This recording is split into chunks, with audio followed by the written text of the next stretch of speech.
네, 방금 소개받은 이상훈 선교사입니다.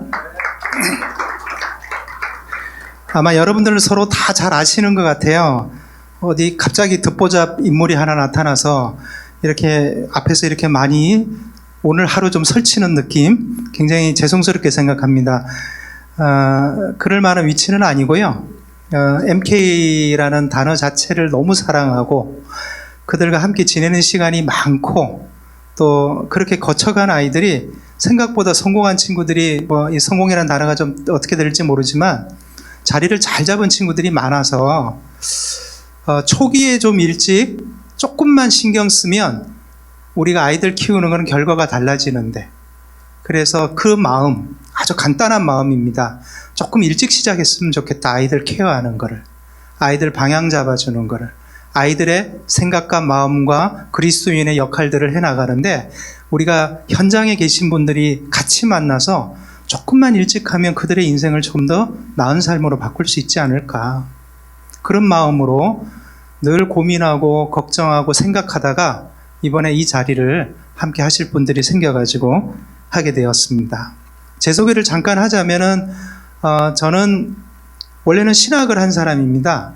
했는데 교회를 잘 만나가지고 담임 목사님이 캐나다로 유학을 보내줬어요. 근데 거기서 교육학을 좀 공부하는 게 좋겠다 해가지고 교육학 공부를 했어요. 그때 담임 목사님이 학비랑 생활비를 다 보내주셨습니다. 너무 좋은 교회를 만나가지고. 되돌아와가지고 교회 진흥원이라고 있습니다. 저는 침례교 선교사인데 침례교는 썬데이 스쿨 보드라고 있습니다. 미국에는 라이프웨이고요. 그 연관된 선교단체에서 영아부부터 장년에 이르는 성경 공부 교재를 제작하는 팀장 역할을 했습니다. 어린이 교재 개발하고 어른들 교육 교재 개발하는, 그러니까 출판 전문가죠. 그리고 교육학을 했고, 그러면서 내가 더 필드에 들어가면 좋지 않겠는가 해서 선택한 것이 요 목동에 있는 영도중학교 교목이었습니다. 그래서 중학교 2학년을 8년을 가르치고 고등학교 강서고등학교에서 3년 교사 생활을 했습니다. 그러니까 학생들하고 지내는 게 몸에 배어 있고요.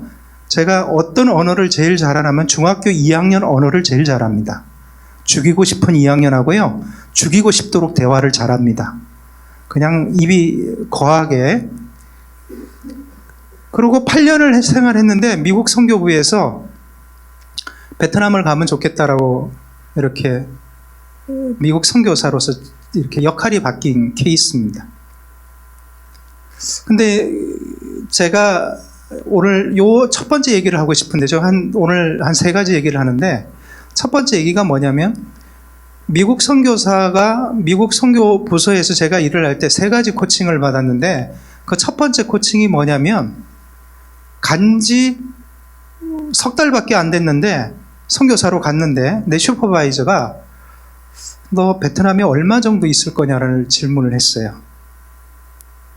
아니, 보내놓고 우리는 평생 죽을 때까지 있어야 되는데 첫 번째 질문이 너 얼마 정도 있을 거냐, 제 슈퍼바이저가.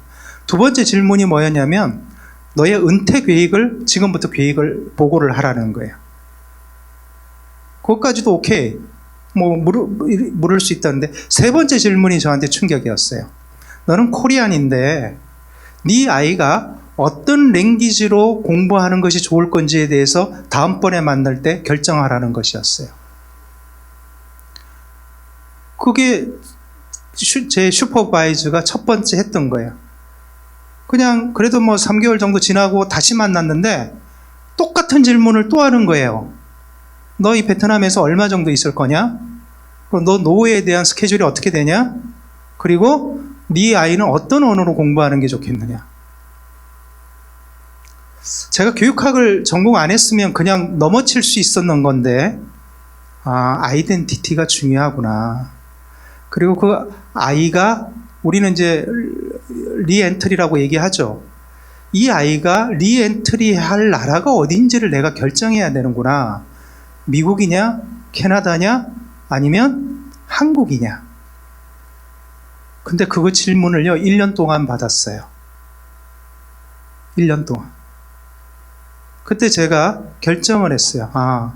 왜냐하면 제가 이민 생활도 해봤고 이민교회에 있으면서 아이들이 가정이랑 쪼개지는 걸 너무 많이 봐가지고 내 아이는 어차피 우리가 리엔트리를 한다 그러면 한국이 될 건데 최후에는 내 아이들이 한국어를 하는 게 좋겠구나. 그래서 그때 제 슈퍼바이저한테 우리 아이들은 한국어 랭귀지를 베이스로 하겠습니다. 모든 아이들이 영어, 불어, 현지어까지 다 하기는 어렵기 때문에 그렇게 결정을 했어요. 같이 살고 있습니다. 결정을 잘한 것 같아요. 그렇다고 해서 여러분 내 아이가 영어 잘해서 지금 어디 국제적인 기관에 어디 가 있는 것도 나쁘지는 않죠.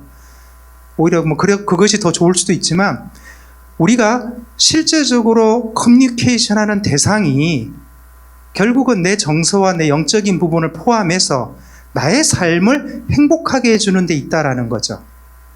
여러분 사실 교육이라는 거는요, 궁극적인 목표는 행복이 있습니다.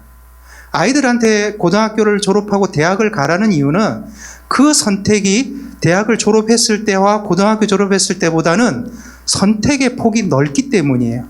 사람은 궁극적으로 언제 가장 행복을 느끼냐면은 자유로울 때 가장 큰 행복을 느낍니다. 자유라는 건 뭐냐? 내가 초이스할 수 있는 게 많을 때. 그래서 부모님들은 뭘 하라 그러죠? 공부하라 그러죠. 왜? 돈을 못 주니까. 권력을 못 주니까. 돈과 권력이 있으면 그만큼 자유롭고 행복할 수 있다라는 것이 인간의 사고인데, 그것 말고 인간이 얻을 수 있는 효과적인 행복의 방법은 교육이니까. 그래서 부모는 자식들한테 공부를 강조할 수밖에 없어요. 그거밖에 줄 게 없으니까. 그런데 그거를 자세히 들여다보면 뭐냐면 결국은 세상과 소통하는 방법을 가르쳐 주는 것이다라는 거죠. 저는 MK들 중에 여러분 우리가 TCK 얘기하고 오리지널 MK 얘기하고 저는 한 MK들하고 한 10년을 그냥 늘 같이 지냈어요. 매주 아이들 논술학교 하고 저희 와이프는 수학을 가르치고 또 여름과 겨울 방학이 되면 유스코스타를 유럽으로 데려가고 미국으로 데려가고 이번에는 8월에 유럽에 있는 MK들을 미국으로 데려가요. 그를 12년 동안 한 번도 빠지지 않고 1년에 2차례씩 아이들 데리고 투어를 다녔어요. 그때마다 그들이 볼 수 있는 경험을 통해서 난리지죠. 그 지식이 커뮤니케이션 하게 하는 방법들을 일깨울 때 그들이 어떤 자유함을 얻는다는 걸 봤고, 그들이 MK로서 갇혀있는 세계에서 또 다른 세계를 브릿지할 수 있는 능력들이 키워진다는 걸 보았어요. 그런 스킬들을 가지고 아이들하고 같이 지내다 보니까 지금은 그렇게 해서 자란 아이들이 곳곳에서 자기 역할들을 해놓는 것을 볼 수 있어서, 교육이라는 것은 우리가 여기가 전략으로 모였지만은 실제적으로는 우리가 해야 될 정책이 우선되어야 되지 않는가. 저는 조금 학교에 있었고 나라에서 월급 받는 사람이었기 때문에 조금은 왼쪽에 치우쳐 있었음을 이해해 주시면 좋겠습니다. 보통 선교사님들이 자유로운 영혼이고 하나님 앞에 맡기는 분인데, 저는 그렇지 않고 굉장히 좀 아이들의 미래에 대해서 설계를 좀 해야 되고, 최소한의 에러가 나지 않도록 뭔가 우리가 함께 정책적으로 결정하고, 그 아이들이 정상적인 리엔트리가 되었을 때 커뮤니케이션을 하는 나라에서 문제가 없을 정도의 우리가 교육과정이라든가 상담과정이라든가 프로그램들이 구성되어야 된다고 생각을 해요.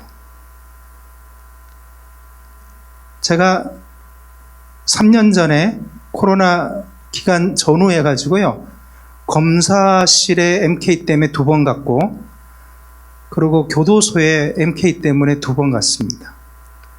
그리고 한 명은 쥐 나라에서 마약 중독자가 됐는데 나이 13살이에요. 그 아이를 제가 그 가족을 한국으로 철수시켰어요. 나쁜 케이스를 얘기하라면 너무 많아요. 나쁜 케이스들을 얘기하면. 근데 우리가 나쁜 케이스를 쫓아갈 수는 없는 거 아니에요. 또 좋은 케이스를 얘기하라도 너무 많아요. 그런데 좋은 케이스와 나쁜 케이스가 MK 사역의 중심이 되면 안 된다라는 거죠. 표준이 있어야 된다라는 거죠. 우리가 MK를 하나님 나라의 좋은 사람으로 성장시키는 과정에 우리가 가르치는 사람으로서 가져야 될 중요한 표준이 뭘까라는 겁니다. 저는 사실 그런 쪽의 고민들이 오늘 MK 사역자들에게 있었으면 좋겠고, 반대로 지금 MK들이 그런 부분에 대한 요구사항이 있었으면 좋겠어요. 오늘 지도를 보여드리는데 이게 제가 지금까지 간 나라들이에요. 50군데가 넘고 저는 1년에 보통 20개에서 22개 나라를 방문합니다. 20개에서 22개 나라를 방문하면 꼭 MK들을 만나요. 그리고 그 부모들하고 상담하고 그 MK들이 지금 어떤 언어 속에 있는지, 그리고 어떤 커뮤니케이션 아웃에 있는지를 고민해요. 그리고 부모가 한 3가지로 나눠지는데, 첫 번째는 뭐냐면 내가 선교사니까 무조건 우리 아이들은 현지 학교 보내야 돼, 이런 부모가 있고, 어떤 부모는 우리는 그래도 경제적으로 우리 아이는 그냥 국제학교 보내는 게 좋겠어. 그리고 3번째는 아니야, 무슬림권 현지 학교는 그 알라를 섬기는 거니까 우리는 홈스쿨링을 할 거야. 근데 이 3가지 다 방법들이 전문가와 상담하지 않는다라는 거예요. 그냥 부모의 결정으로 이 자녀들의 인생이 그냥 결정이 된다라는 거죠. 근데 저는 1년 동안 내 슈퍼바이저와 내 아이가 어떤 공부를 했으면 좋겠는지에 대한 충분한 대화가 있었어요. 굉장히 깊은.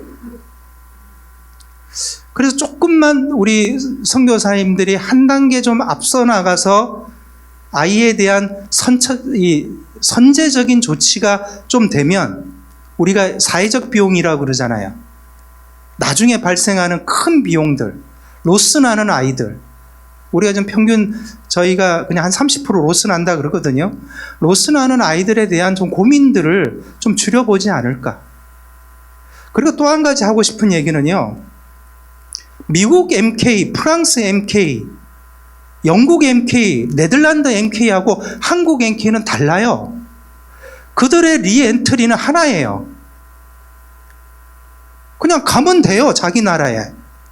근데 우리나라 MK는 좀 이상한 게, 다니는 학교가 뭐냐에 따라서 리엔트리가 이상하게 결정이 돼요. 케냐 MK는 거의 다 미국으로 가요. 캄보디아 MK는 거의 다 미국으로 가요. 베트남 MK는 거의 다가 아니라 100% 한국으로 가요. 자카르타 MK는 100% 한국으로 가요. 필리핀 하나카 MK는 한국으로 가요. 페이스 아카데미 애들은 돈 따라가요. 그래서 너무 이 스펙트럼이 넓은 거예요. 거기다가 제가 한 10년 동유럽, 서유럽 이 MK들, 유럽 MK들을 사역했는데, 10년이 딱 지나니까 동유럽 MK가 서유럽 MK하고 완전히 비교 집단이 생겼어요. 서유럽 MK하고 제가 12년을 사역했거든요. 동유럽 MK와 같이 유럽 MK들만. 어떤 차이가 생겼을까요? 30명 집단 그룹을 딱 뽑았는데, 제가 30명을 딱 비교 집단을 뽑았는데, 서유럽 MK 30명은 딱 한 명 한국으로 들어갔어요. 딱 한 명. 그 한 명이 누구냐면 중학교 3학년 때 온 아이예요. 그러니까 그 이전에 온 애들은 한 명도 들어간 애가 없어요. 동유럽 MK에 12년 동안 30명을 케어했는데, 여러분 5명 남고요, 25명이 한국으로 들어갔어요. 근데 그 25명 중에 5명이 정신과 치료받고 있어요. 한국에서 적응 못하고 있어요. 근데 참 또 신기한 거는요, 서유럽 MK 29명은요, 한 명도 선교사 된다는 애가 한 명도 없어요. 동유럽 선교사 애들은요, 약을 먹어도 약 20%는 선교사가 되겠대. 무슨 차일까 생각을 해봤어요. 무슨 차일까? 그러면 중요한 포인트를 하나 알려드릴게요. 아동들은요, 차이를 차별로 느껴요. 여기 중요한 포인트입니다. 차이를 차별로 느껴요. 오늘 영화를 봤는데 오조이와 오한이가 다닌 학교가 뭐 고등학교를 다시 들어갔다 그랬는데 우리나라 말로 하면 무슨 반에 들어갔는지 아세요? 특별반에 들어갔죠. 공부 못하는 아이들이 이제 들어가는 반에 가서 언어 공부부터 시킨 거예요. 특별반. 그 얘기는 뭐냐면요, 서유럽은 이민자가 너무 많고, 아까도 쿠르드족 얘기했는데 독일, 프랑스, 이탈리아, 영국, 오스트리아, 그 다음에 폴란드, 이 북쪽에 노르웨이, 핀란드, 덴마크까지는요, 외국인을 받아들일 준비가 돼 있어요. 그래서 서유럽의 MK들은 그냥 학교에 가면 학교가 원하는 수준을 쫓아가면 뭐를 구하는데 불편함이 없다? 직업을 구하는데도 불편함이 없고, 앞으로 자기가 커뮤니케이션 하는데도 불편함이 없고, 그냥 학교 수준에서 내가 직업을 구할 직업 학교로 갈지 대학 갈 학교를 갈지의 선택에 따라서 자기 인생은 한 개의 언어만 해도 문제가 안 생기는 거예요. 그래서 차이는 그에게 차별이 아니에요. 근데 동유럽 선교사들은요, 대학을 졸업해도 그 아이들이 월급을 얼마 받냐면 800유로 받아요. 그것마저도 직업이 없어요. 이 아이들의 꿈은 뭐냐면 빨리 내가 있는 루마니아나 불가리아나 또 어디죠? 우크라이나나 이런 나라들을 뭐 하는 게 꿈이죠? 떠나는 게 꿈인데, 이 아이들은 어떻게 떠날 수 있냐면 아버지의 경제 수준에 따라서 떠날 수 있어요. 내 아버지가 국제학교에 보내주면 떠날 수 있고, 내 아버지가 그래도 MK 학교라도 보내주면 떠날 수 있고, 근데 내 아버지가 어디를 보내면, 로컬로 보내면 갈 데가 없어요. 그럼 무슨 생각하냐면 나는 한국밖에 갈 데가 없어. 근데 거꾸로 동유럽은요, 또 외국인을 받아들일 준비가 되어 있느냐? 안 돼 있어요. 뭐부터 배우죠? 차별부터 배우는 거예요. 차이를 배우는 것이 아니라. 차별부터 배우니까 무슨 문제가 발생하느냐? 아버지의 경제적 수준에 따라서 내 인생이 결정된다는 어렸을 때부터의 차별의식을 배우게 되는 거예요. 이게 굉장히 큰 겁니다, 이거는. 이것이 그들로 하여금 패배감과 우울감과 좌절감과, 그리고 내 나라, 내가 살고 있는 나라를 내가 선택한 것이 아니라 누가 선택했다? 아빠가 선택했다는 강한 원망이 그들 가운데 있는 거죠. 제가 이 아이들을 전부 데리고 캠프를 하든지 미국 투어를 가면 물어봐요. 니네 선교사 할래? 그러면요, 0.000000000000000000001초 만에 아니요 그래요. 두 번째가 더 충격적이에요. 저는 아버지와 같은 삶을 살고 싶지 않아요. 근데 여기 와서 우리 해구 형제와 이 승업 형제와 우리 경성 형제를 보면서, 아, 하나님은 가끔씩 별난 사람도 있게 하시는구나. 왜? 내가 만난 아이들은 그렇지 않았거든요. 그들 마음 가운데 화와 나의 선택이 아닌데 부모의 선택으로 내가 살아야 된다는 그런 마음이 그들을 덮고 있더라라는 거예요. 그래서 부류를 한번 살펴봤어요. MK들이 그냥 우리가 생각하는 전체 MK가 아니구나. MK도 종자가 다르고 분류를 좀 해볼 필요가 있구나. 우리가 MK에 대해서 왜 전부 다 MK라 그러나. 그래서 생각을 해봤어요. 오리진 MK가 있어요. 오지에서 엄마 아빠와 같이 살면서 그냥 선교적 삶을 그들의 현장에서 피부 색깔과 상관없이 센터에서 오는 사람과 만나고 그냥 크는 아이들, 아프리카 캠프라든가 브라질 오지라든가 필리핀의 어떤 센터라든가 이렇게 크는 진짜 오리진 부모와 같이 그냥 같이 크는 아이들이 있다라는 거예요. 그런 MK들이 있다라는 거예요. 나는 그 아이들은 MK라고 생각해요. 두 번째 뭐죠? TCK가 있어요. TCK는 뭐죠? 이쪽도 아니고 저쪽도 아니고 애매한 아이들. 오긴 왔는데 아빠의 정체성을 따라온 게 아니고 그 사회에서 적응하기도 어렵고 한국에도 또 이방인이고 내 자신도 아직도 왔다 갔다 하는 아이들, 우리 TCK라 그러죠. 그 다음 세 번째 뭐냐? 이주민 아이들이 있어요. 이주민. 그거는 평범한 교민과 같이 이주한 아이들이 있어요. 그게 뭐냐면 우리 베트남에는 호치민, 하노이 아이들이에요. 이 아이들은 거의 대부분이 부모하고 사역을 나갈 일이 없어요. 한국 학교가 여러분 우리 호치민이 몇 명인지 아냐면 2,200명이에요. 그리고 학원이 50개예요. 한국 식당이 300개예요. 목욕탕이 2개가 있어요. 미용실이 30개 있어요. 전화하면 짜장면, 떡볶이 다 배달이 돼요. 15분 안에. 천국이에요. 근데 쿠알라룸푸르, 마닐라 한가운데, 까비떼, 그 다음에 엥겔레스, 그 다음에 자카르타, 그 다음 페낭.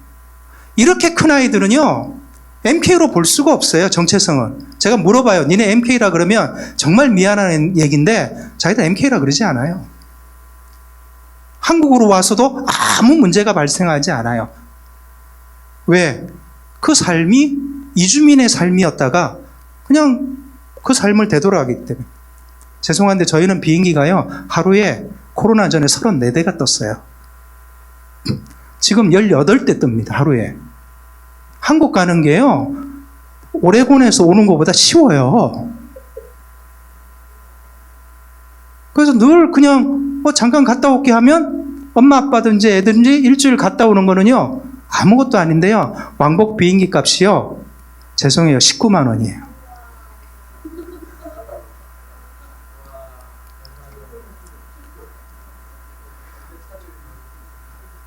호치민에 오시면 여기 계신 분들은 제가 3박 4일 동안 먹여드리고 재워드리겠습니다. 마지막이 뭐냐? 요 부류예요. 요 부류. 아버지랑 같이 헌신하여 왜 그런지 모르고 선교하는 친구들.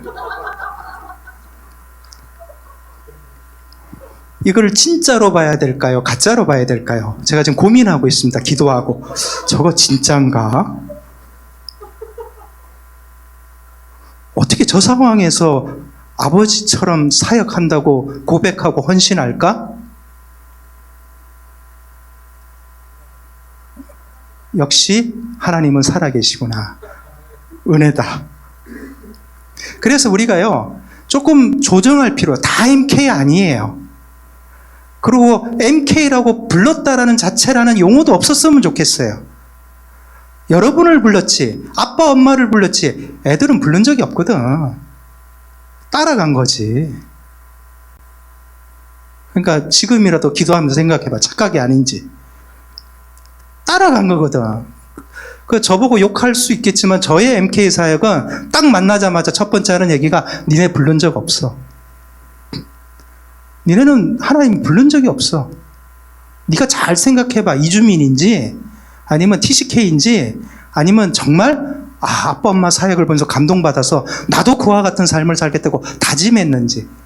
그래서 저는요, 이 4가지 부류에 대해서 교육 방법도 달라야 되고 접근 방법도 달라야 되고 상담도 달라야 되고 이들에 대한 교육 철학도 달라야 되고 미래 인생에 대한 비전 제시도 달라야 된다고 생각해요.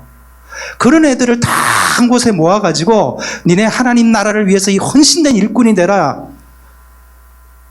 95%는 아직 아니거든. 왜 거기다 돈을 쓰는지 모르겠어요. 고민이 많아요. 그래서 저희 교단에 2년마다 MK 크게 사역하시는 목사님이 계세요. 저는 대놓고 그렇게 돈 쓰지 말라 그렇게 얘기할 거예요. 또 한 가지는요, 가장 나쁜 케이스인데 요즘은 부목사님 하다가 그냥 선교사로 내보는 케이스가 되게 많아요. 자르기는 뭐하고 5년 안에 독립해봐. 근데 그 나이대가 전부 아이들이 15세경이에요. 13세에서. 초등학교 5학년 이후에 사춘기 시절의 아이들이 문화적 충격과 친구로부터 디바이드 되는 순간에 데미지를 입어요.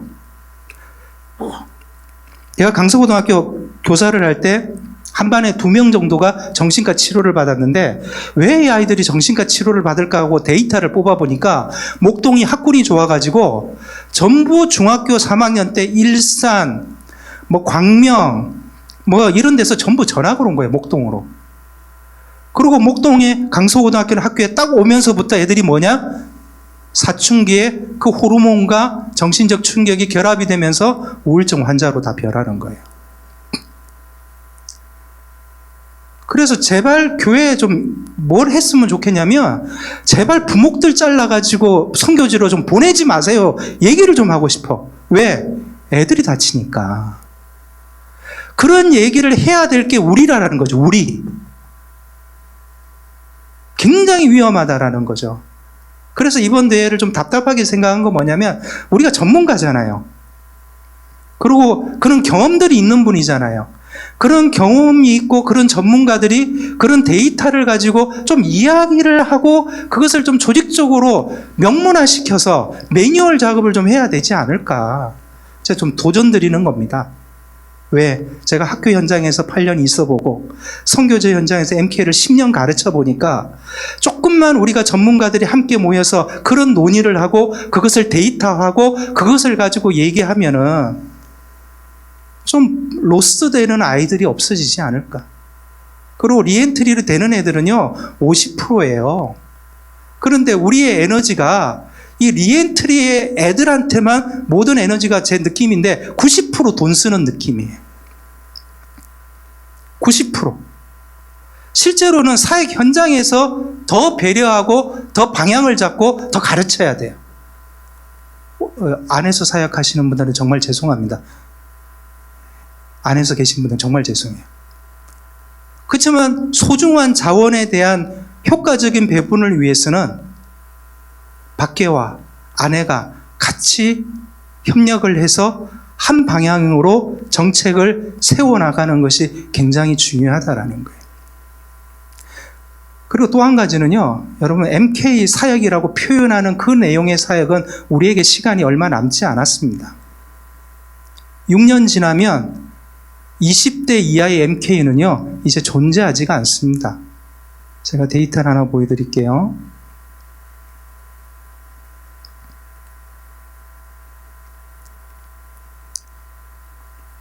요거는 B교단 선교부 자료 2021년 기준인데요. 총 파송 선교사가 756명이니까 약 350유닛 돼요. 근데 거기에 MK 숫자가 약 700명 정도 됩니다. 그러니까 한 가정당 2명이에요. 그런데 연령대 한번 보세요. 이게 2021년이니까 지금 또 한 4년 지났죠? 3년 지났죠?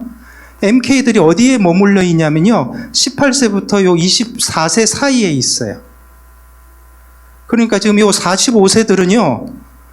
이거 진짜 특이한 케이스예요. 이 45세들은. 100% 헌신한 거야, 그러니까. 여기 보면 요 교단 전체 인원이에요. 근데 딱 여기에 있어요. 그래서 사실은요, 이슈가 되는 이유가 MK 사역, 다음 사역이라는 이슈가 되는 이유는 이제는 먹거리가 많아졌기 때문이에요. 눈에 많이 띄어. MK들이 많아졌어. 순식간에 지금 50대 초반부터 50대 중반의 선교사들 숫자가 절반 이상을 차지하다 보니까 한국어로 리엔트리 되는 MK들이 너무 많으니까 MK 사역이 구체화될 수 있는 거예요. 그런데 이거를 사람이 많다고 사역하는 걸 우리가 방향을 잡는다? 그건 아니다라는 거예요.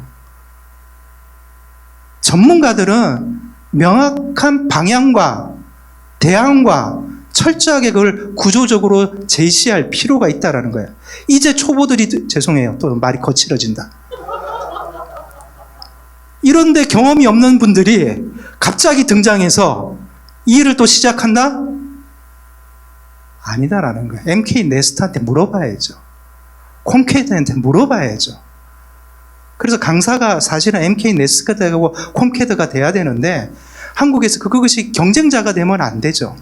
그래서 죄송해요. 듣지도 보지도 못한 제가 올라와가지고 나는 아무 말이도 해도 되겠다. 이런 자신감을 가지고 여러분한테 드리니까 마음을 편하게 가지세요. 두 번 볼 거 아니니까. 베트남에 오시는 건 환영합니다. 잘 보세요. 이들이 이제 18세가 지금 이제 17세가 20세가 넘어갔어요. 리엔트리의 가장 큰 원인은 뭔지 아세요? 한국으로의 리엔트리의 가장 큰 원인? 국가장학금이에요. 실제로 어떤 상황에서도 캄보디아 애들이든지 태국의 그레이스 출신들이요, 전부 미국 같이 지금은요, 거의 한국 와요. 옛날에는 한국 온 애들이 거의 없었어요. 태국, 캄보디아, MK 스쿨 다녔던 애들이. 왜? 국가장학금 때문이에요. 그러면 그 아이들의 정서는요, 죄송해요. 50%가 대학에서 드롭해요.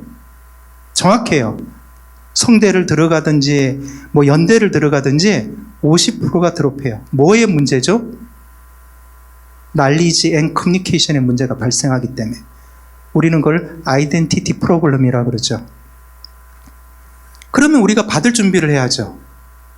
아직까지도 이만큼의 숫자가 준비되어 있어요. 그 숫자들이 밀려 들어와요. 밀려 들어오는 단체들이 매뉴얼과 테크니컬과 철학이 없이 그들을 받아서 수련회하고 그들을 받아서 상담하면 되겠지 하고 접근한다면 나는 그것을 굉장히 낮은 수준의 사역이라고 생각을 해요. 어쩌면 미니스트리 좋아. 미니스트리 그 선교 사역하는 거 아이들을 위해서 사역하는 거를 우리가 인정할 수 있어요. 그럼 미니스트리 하는 거야. 그는 개인에 대해서 개별로는 가능하지만 우리가 철학적인 개념으로 뭔가 크리스찬으로서 그들이 사회 가운데 진출했을 때 건강한 아이로 자라가는 데 있어서는 과연 우리가 도움을 줄 수 있을까? 그건 또 다른 영역으로 생각해야 된다는 거죠. 제가 이렇게 막 얘기해도 될까요? 모르겠습니다. 끝나고 욕을 먹어도. 그래서 이런 아이들을 제가 동북아시아 최종 교육국가 사용 언어, 지국군, 현재 거주국 특이사항 이런 걸 조사를 하고 있어요. 나중에 제가 어떤 위치가 되면 발표하라고 지금 데이터를 계속 모아가고 있거든요.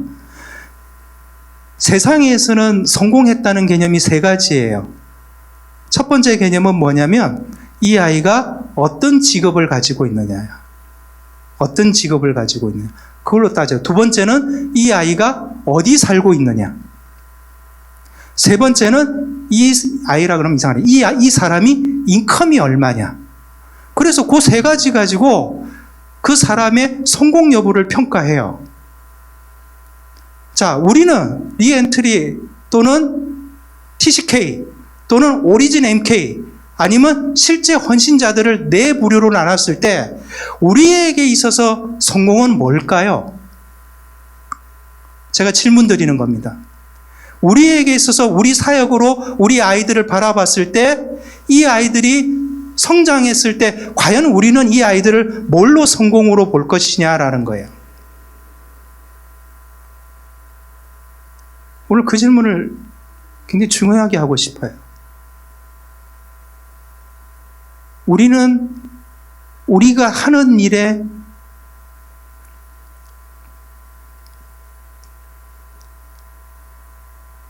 진정한 목표는 뭔가? 우리는 잘하는 아이들을 가르치기 때문에요. 우리는 교육을 하는 거와 똑같습니다.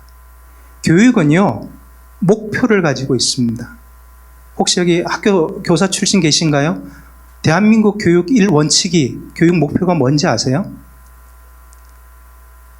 대한민국 교육의 가장 중요한 이 국가 목표, 넉자입니다. 한 번도 모르세요? 한 번만 좀 얘기해 주세요. 예, 홍익인간. 널리 인간을 이롭게 한다예요. 그게 우리 대한민국 교육의 가장 중심의 철학이에요. 우리가요, 학습한다 그럴 때는요, 경험학습과 그 다음에 간접학습이 있어요. 그 학습을 통해서 난리지가 형성이 되면 그것으로 인해서 내 생각과 선택이 자유로워져요. 그래서 지식이 어떤 지식이냐에 따라 굉장히 달라지거든요. 그래서 그 지식의 폭에 따라서 그 사람은 현명한 사람이 될 수 있고 조금 부족한 사람이 될 수 있어요. 그래서요, 우리 학습은 경험으로 이루어져요. 직접 학습은 뭐냐면 아버지로부터 배우는 거예요. 자전거를 타면서 배우는 거예요. 선생님으로부터 배우는 거예요. 근데 MK가 코리안 랭귀지로 배울 수 있는 사람은 유일해요. 누구죠? 부모밖에 없는 거야. 이건 우리의 핸디캡으로 빨리 받아들여야 돼요. 그런데 이 직접 학습이 삶에 있어서 트레이닝에는 굉장히 큰 영향을 미친다라는 거예요. 오래됐지만 한 30년 전에 그런 질문이 뉴스에 나온 적이 있었어요. 당신에게 있어서 가장 좋은 기억을 준 사람이 누구냐? 1등이 누군지 알아요? 당신이 살아가면서 가장 좋은 기억을 준 사람. 교사였어요. 선생님이었어요. 반대의 질문했어요. 그렇다면 당신에게 있어서 가장 나쁜 기억을 준 사람이 누구냐? 선생님이었어요. 교사였어요. 왜? 집에 있는 시간을 빼고는 학교에 있거든. 나는 선교사 자녀들한테 물어봐요. 너에게 가장 좋은 기억을 준 사람이 누구냐? 딱 한 사람일 수밖에 없어요. 누구 아니면 누구? 아빠 아니면 엄마예요. 가장 나쁜 기억을 준 사람이 누구냐? 아빠 아니면 엄마예요. 왜? 내 랭귀지로, 내 커뮤니케이션으로 유일하게 대화할 수 있는 대상이 부모이기 때문에. 저는 정책이 세워져야 된다고 생각해요. 어떻게?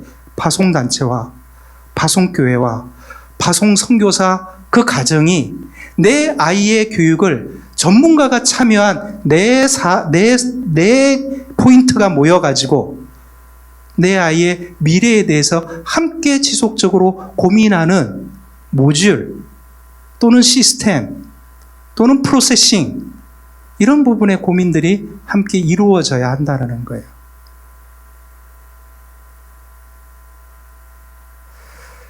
마칠게요. 제가 조금 소개하고 싶은 학교가 있는데 달랏 선교사 자녀학교입니다. 이 학교 어디 있는지 아시나요? 말레이시아에 있어요. 근데 시작은요, 베트남 중부 산악 지역에 해발 1800m 고지의 달랏이라는 데서 시작하는 학교예요. 여기 사이트에 들어가 보면 이 달랏 학교에 대한 역사가 나와요. 제가 이 학교를 보면서 연구를 많이 해요. 정말 이 어려울 때 이 선생님들이 어떻게 했는가. 1929년에 최초로 세워져요. 이 달랏이라는 호수 앞에 빌라를 짓고 학교가 시작된 학교예요. 3명의 아이들을 데리고 시작을 했어요. 3명의. 그리고 공식적으로 이 한 분의 선생님이 교장 선생님이 됐는데 이분이 무려 처음부터 떠날 때까지 27년을 교장으로 지내요. 그리고 이 학교에 대한 보고서가요, 애니얼 리포트로 분기별로 선생님이 한 줄 한 줄 이 리포트 안에 이 학교에 대한 이야기가 이렇게 레포티드 돼 있어요.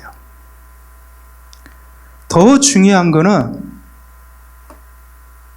이 학교를 유지하기 위해서 학생 수에 비해서 이 학교에 필요한 교사 수를 30가정당 교사 수를 10명으로 해가지고 늘 그 숫자를 유지했다라는 거예요.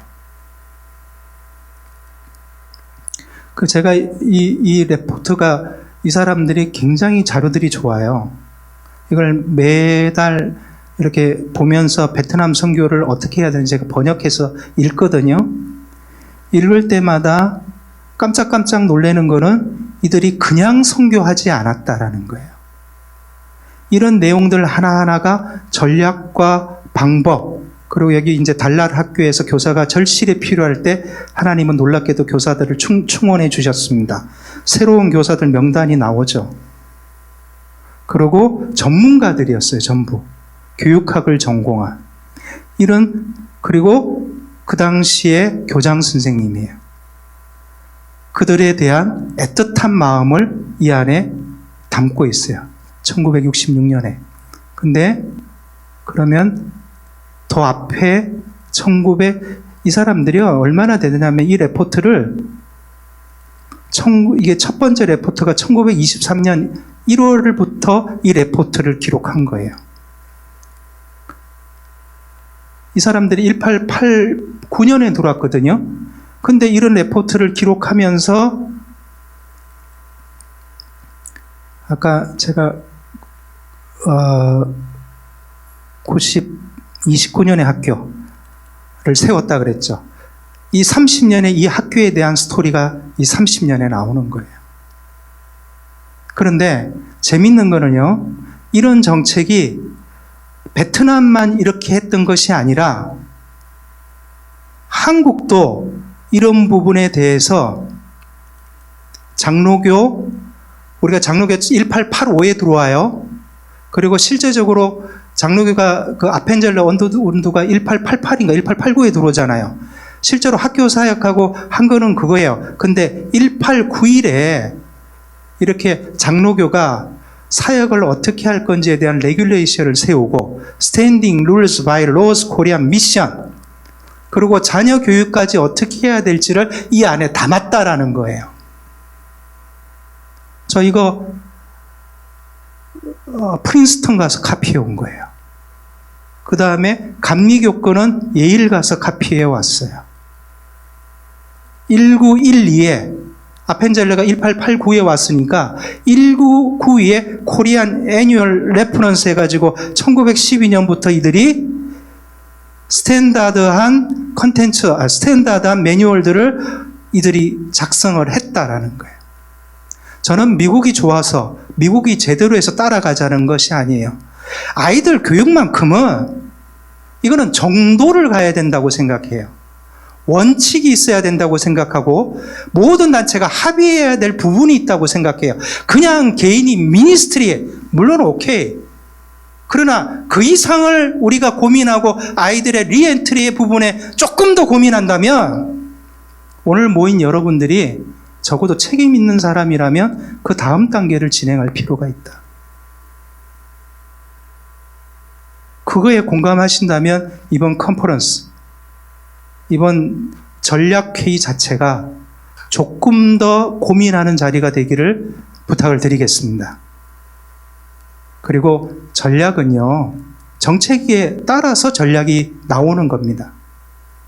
오늘 우리가 무슨 전략을 얘기하겠습니까? 내가 어떻게 할까가 다 다른데, 내가 하고 있는 스타일과 내가 하고 있는 방향이 다 다른데 우리가 어떻게 함께 전략이 나오겠어요? 그건 불가능한 얘기예요.